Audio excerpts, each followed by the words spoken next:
모르드게가 이 모든 일을 알고 자기의 옷을 찢고 굵은 배 옷을 입고 재를 뒤집어 쓰고 성중에 나가서 대성통곡하며 되걸문 앞까지 이르렀으니 굵은 배 옷을 입은 자는 되걸문에 들어가지 못함이라. 왕의 명령과 조서가 각 지방에 이름에 유다인이 크게 애통하여 금식하며 울며 부르짖고 굵은 배 옷을 입고 재에 누운 자가 무수하더라. 에스더의 시녀와 내시가 나와 전하니 왕후가 매우 근심하여 입을 의복을 모르드게에게 보내어 그 굵은 배 옷을 벗기고자 하나 모르드게가 받지 아니하는지라. 에스더가 왕의 어명으로 자기에게 가까이 있는 내시 하닥을 불러 명령하여 모르드게에 가서 이것이 무슨 일이며 무슨 때문인가 알아보라 하매 하닥이 되걸문 앞 성중 광장에 있는 모르드게에게 이르니 모르드게가 자기가 당한 모든 일과 하만이 유다인을 멸하려고 왕의 금고에 바치기로 한 은혜의 정확한 액수를 하닥에게 말하고 또 유다인을 진멸하라고 수산궁에서 내린 조서 초본을 하닥에게 주어 에스더에게 보여 알게 하고 또 그에게 부탁하여 왕에게 나아가서 그 앞에서 자기 민족을 위하여 간절히 구하라 하니 하닥이 돌아와 모르드게의 말을 에스더에게 알림해 에스더가 하닥에게 이르되 너는 모르드게에게 전하기를 왕의 신하들과 왕의 각 지방 백성이 다 알거니와 남녀를 막론하고 부름을 받지 아니하고 안뜰에 들어가서 왕에게 나가면 오직 죽이는 법이요 왕이 그자에게 금규를 내밀어야 살 것이라. 이제 내가 부름을 입어 왕에게 나가지 못한 지가 이미 30일이라 하라 하니라. 그가 에스더의 말을 모르드게에게 전하매 모르드게가 그를 시켜 에스더에게 화답하되 너는 왕궁에 있으니 모든 유다인 중에 홀로 목숨을 건지리라 생각하지 말라. 이때 내가 만일 잠잠하여 말이 없으면 유다인은 다른 데로 말미암아 노인과 구원을 얻으려니와 너와 내 아버지 집은 멸망하리라. 내가 왕후의 자리를 얻은 것이 이때를 위함이 아닌지 누가 알겠느냐 하니 에스더가 모르드게에게 회답하여 이르되 당신은 가서 수산에 있는 유다인을 다 모으고 나를 위하여 금식하되 밤낮 3일을 먹지도 말고 마시도 마소서. 나도 나의 시녀와 더불어 이렇게 금식한 후에 규례를 어기고 왕에게 나아가리니 죽으면 죽으리이다 하니라. 함께 읽겠습니다. 모르드게가 가서 에스더가 명령한 대로 다 행하니라. 아멘. 오늘 성경 본문은 두 장면으로 이루어져 있음을 봅니다.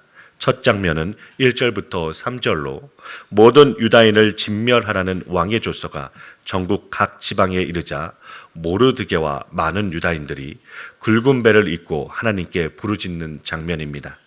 더 나아가 모르드게는 에스더 왕후의 시선을 끌기 위해 대궐 문 앞까지 나아갑니다. 이런 첫 장면은 뒤따르는 두 번째 장면 4절부터 17절의 배경이 되고 있습니다. 오늘 말씀 1절부터 3절 말씀입니다. 하만이 아하수에로 왕의 도장으로 인한 조서가 전국에 알려진 것입니다. 그 내용은 제비를 뽑은 12월 13일에 모든 유대인들을 남녀노소 불문하고 다 진멸하고 그들의 재산을 탈취해도 좋다는 조서입니다. 이 조서로 인하여 모르드게와 유다인들이 크게 애통하며 울며 금식하며 울며 부르짖고 굵은 배 옷을 입고 재에 누운 자가 많았습니다. 굵은 배 옷을 입고 재에 눕는 것은 극심한 슬픔의 표현이며 또한 회개하는 모습입니다. 모르드게가 이렇게 하면서 왕궁 앞에 있습니다. 왕궁에는 굵은 배 옷을 입고는 들어갈 수 없기에 그 앞에서 통곡하고 있습니다. 4절부터 8절 말씀입니다. 에스더가 왕의 어명으로 내시 하닥을 불러 명령합니다. 모르드게에게 가서 무슨 일인지 알아보라고 합니다. 하닥이 모르드게에게 말하자 모르드게가 하닥에게 자초지정을 설명하고 그 조서의 초본까지 주어 에스더에게 알리게 됩니다. 그러면서 모르드게는 하닥에게 부탁하기를 에스더가 왕에게 나아가 자기 민족을 구원할 수 있도록 아하수에로 왕에게 간절히 말하라고 합니다. 9절부터 11절 말씀입니다. 하닥이 돌아와 모르드게의 말을 에스더에게 알립니다. 그러자 에스더가 모르드게에게 전할 말을 지시합니다. 11절 말씀을 표준세 번역으로 제가 읽겠습니다. 임금님이 부르시지 않는데 안뜰로 들어가서 왕에게 다가가는 자는 남자든지 여자든지 모두 사형으로 다스리도록 되어 있습니다. 이러한 법은 모든 신하들과 왕이 다스리는 모든 지방 백성들이 다 알고 있습니다. 다만 임금님이 금으로 만든 호를 내밀어서 목숨을 살려주실 수는 있습니다. 그런데 임금님이 나를 부르시지 않으신 지가 벌써 30일이나 되었습니다. 13절 말씀입니다. 모르드게가 그를 시켜 에스더에게 회답하되 너는 왕궁에 있으니 모든 유다인 중에 홀로 목숨을 건질 것이라는 생각을 하지 말라고 합니다. 12월 13일 하루 동안 유대인들을 진멸하고 재산을 탈취하라고 하였기에 왕궁에 에스더를 누가 감히 죽일 수 있겠습니까? 그러므로 모든 유다인 중에 에스더는 목숨을 건질 수 있다는 생각을 할 수 있습니다. 물론 에스더는 그런 생각을 하지 않았다고 하여도 왕에게 부름받지 않은 상황에서 왕 앞에 나가면 죽임을 당한다는 사실은 전한 것입니다. 계속해서 14절부터 17절 말씀입니다. 이때 네가 만일 잠잠하여 말이 없으면 유다인은 다른 데로 말미암아 노임과 구원을 얻으려니와 너와 네 아버지 집은 멸망할 것이라고 합니다. 여기서 네 아버지 집이란 모르드게 자신의 집도 포함이 됩니다. 에스더와 모르드게가 사촌간이니 너나 내가 죽임을 당할 수 있다는 것입니다. 그렇다고 하여도 하나님은 자기 백성을 구원하실 것이라는 말입니다. 하나님의 이름이 한 번도 드러나지 않지만 가장 강력하게 하나님의 일하심을 말한 것입니다. 그러므로 네가 왕후의 자리를 얻은 것이 이때가 아닌지 어떻게 알겠느냐고 했을 때 에스더는 모두 유다 민족에게 3일 금식을 하도록 하고 자신도 금식한 후에 왕에게 나아가겠다고 합니다. 그러면서 죽으면 죽으리라 하고 나가는 것입니다. 모르드게는 에스더의 말한 대로 다 행합니다. 만약 이런 상황에서 우리라면 어떠할까요? 지푸라기라도 잡고 싶은 심정일 것입니다. 그런데 모르드게가 하는 말은 에스더가 네가 아니더라도 다른 데로 말미암아 구원을 하실 것이라는 믿음을 보여주고 있습니다.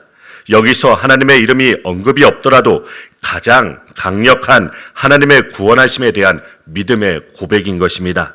물론 모르드게의 이런 믿음이 은혜요 선물입니다. 우리가 이런 믿음이 있다면 우리의 개인사가 요란하고 세상이 요란하여도 사람을 의지하지 않을 수 있습니다. 네가 아니더라도 하나님은 다른 데로 말미암아 구원하신다는 믿음이 있다면 상황과 사람에게 비굴할 필요가 없는 것입니다. 에스더도 모르드게의 말을 듣고 목숨을 걸고 왕에게 나아가고 에스더의 태도도 죽으면 죽으리라는 것입니다. 이런 모습이 바로 믿음입니다. 시편 33편 13절부터 17절 말씀을 제가 읽겠습니다. 여호와께서 하늘에서 굽어보사 모든 인생을 살피시며 곧 그가 거하시는 곳에서 세상의 모든 거민들을 굽어 살피시는도다. 그는 그들 모두의 마음을 지으시며 그들이 하는 일을 굽어 살피시는 이로다. 많은 군대로 구원 얻은 왕이 없으며 용사가 힘이 세어도 스스로 구원하지 못하는도다. 구원하는데 군만은 헛되며 군대가 많다 하여도 능히 구하지 못하는도다. 아멘. 우리는 무엇으로 구원을 얻는다고 생각을 합니까? 구원하는데 군마가 많아야 한다고 우리는 생각할지 모릅니다. 이스라엘이 멸망한 것은 말과 병거가 없어서 망한 것이 아닙니다. 바벨론의 포로로 잡혀온 것은 그들이 여호와 하나님을 의지하지 않고 말과 병거를 의지하였기에 멸망한 것입니다. 그러므로 바벨론의 포로로 잡혀가서 에스더 왕후의 힘을 의지하는 것이 아니라는 것입니다. 네가 거절하면 하나님은 다른 데로 말미암아 구원을 하실 것이라는 말씀입니다. 그러므로 여호와를 경외하고 그 인자하심을 바라는 자를 구원하시는 것입니다. 오늘 우리는 어떠한 구원을 바라보고 있습니까? 우리는 오직 내 삶의 형편에서만, 상황에서만 구원을 생각하고 있지는 않습니까? 그러므로 시편에서 본대로 사람들은 말과 병거를 구원하는 힘으로 보는 것입니다. 그런데 이런 것들을 육체라고 합니다. 육체를 의지한 구원이 어떤 모습인지 알려주시면서 그런 도움을 청하거나 주는 자가 다 망한다고 합니다. 이사야 31장 1절부터 3절 말씀을 제가 읽겠습니다. 도움을 구하러 애굽으로 내려가는 자들은 화 있을진저 그들은 말을 의지하며 병거의 많음과 마병의 심히 강함을 의지하고 이스라엘의 거룩하신 이를 앙모하지 아니하며 여호와를 구하지 아니하나니 여호와께서도 지혜로우신즉 재앙을 내리실 것이라. 그의 말씀들을 변하게 하지 아니하시고 일어나사 악행하는 자들의 집을 치시며 행악을 돕는 자들을 치시리니 애굽은 사람이요 신이 아니며 그들의 말들은 육체요 영이 아니라. 여호와께서 그의 손을 펴시면 돕는 자도 넘어지며 도움을 받는 자도 엎드러져서 다 함께 멸망하리라. 아멘. 바벨론이 쳐들어오면 유다 백성들이 애굽으로 도움을 구하려고 갑니다. 이것이 여호와를 의지하지 않는 모습입니다. 그러므로 도움이 되지 않는 것에 도움을 구하면 돕는 자도 넘어지며 도움을 받는 자도 엎드러질 것이라고 하는 것입니다. 그러므로 애굽이 미약하게 되는 것은 이스라엘의 의지가 되지 못하게 하신 것입니다. 그런데 우리가 위기를 당하면 항상 어떤 사람과 능력 있는 자를 의지합니다. 네가 아니면 이 문제를 해결할 수가 없다고 합니다. 그런데 모르드게는 능력 있는 왕후 에스더, 네가 아니라도 다른 데로 말미암아 구원을 하실 것이라고 합니다. 이 말을 들은 에스더는 3일 금식을 명하고 자신도 금식하면서 죽으면 죽으리라 라고 합니다. 자신이 왕에게 나아갈 때 왕이 왕의 귀를 내밀지 않으면 자신이 죽는 것입니다. 주님의 자녀는 하나님의 살아계심을 바라보고 하나님의 말씀으로 나아갑니다. 비록 그 길이 더디고 힘들지라도 세상에서 보기에 무모해 보일지라도 하나님의 길을 끝까지 묵묵히 나가는 것입니다. 고린도전서 1장 18절부터 24절 말씀을 제가 읽겠습니다. 십자가의 도가 멸망하는 자들에게는 미련한 것이요 구원을 받는 우리에게는 하나님의 능력이라. 기록된 바 내가 지혜 있는 자들의 지혜를 멸하고 총명한 자들의 총명을 폐하리라 하였으니 지혜 있는 자가 어디 있느냐 선비가 어디 있느냐 이 세대의 변론가가 어디 있느냐. 하나님께서 이 세상의 지혜를 미련하게 하신 것이 아니냐. 하나님의 지혜에 있어서는 이 세상이 자기 지혜로 하나님을 알지 못하므로 하나님께서 전도에 미련한 것으로 믿는 자들을 구원하시기를 기뻐하셨도다. 유대인은 표적을 구하고 헬라인은 지혜를 찾으나 우리는 십자가에 못 박힌 그리스도를 전하니 유대인에게는 거리끼는 것이요 이방인에게는 미련한 것이로되 오직 부르심을 받은 자들에게는 유대인이나 헬라인이나 그리스도는 하나님의 능력이요 하나님의 지혜니라. 아멘. 누가 십자가가 구원이 될 것으로 믿었겠습니까? 제자들조차 예수님의 십자가의 길을 가로막고 나섰습니다. 그러므로 이 십자가의 도는 표적을 구하는 유대인들에게는 저주받은 죽음이기에 거르끼는 것이며 지혜를 구하는 헬라인들에게는 미련하고 어리석은 십자가입니다. 그러나 구원을 받는 자들에게는 이 십자가가 하나님의 능력이며 하나님의 지혜입니다. 이것을 믿는 것은 사람의 예측을 벗어나는 하나님의 은혜이기에 다른 데로 말미암아 구원이 일어나는 모습인 것입니다. 그러므로 죽음을 이기시는 길은 오직 예수 그리스도의 십자가뿐입니다.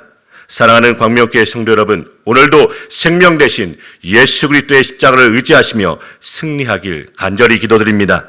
그래야 우리가 받는 땅 순간순간마다 하나님을 선포하며 복된 하루 되시길 축원드립니다.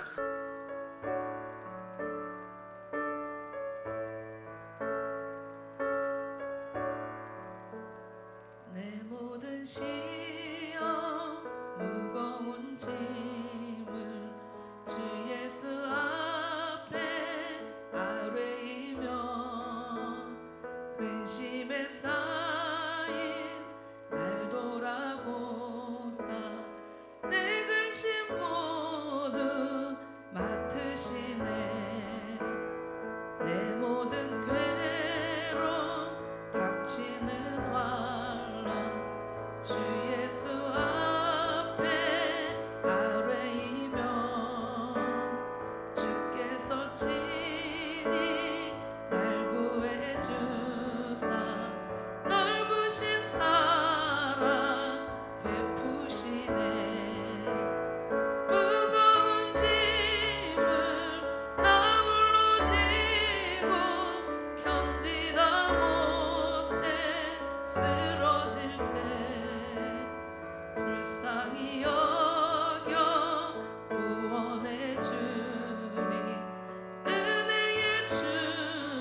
오직 예수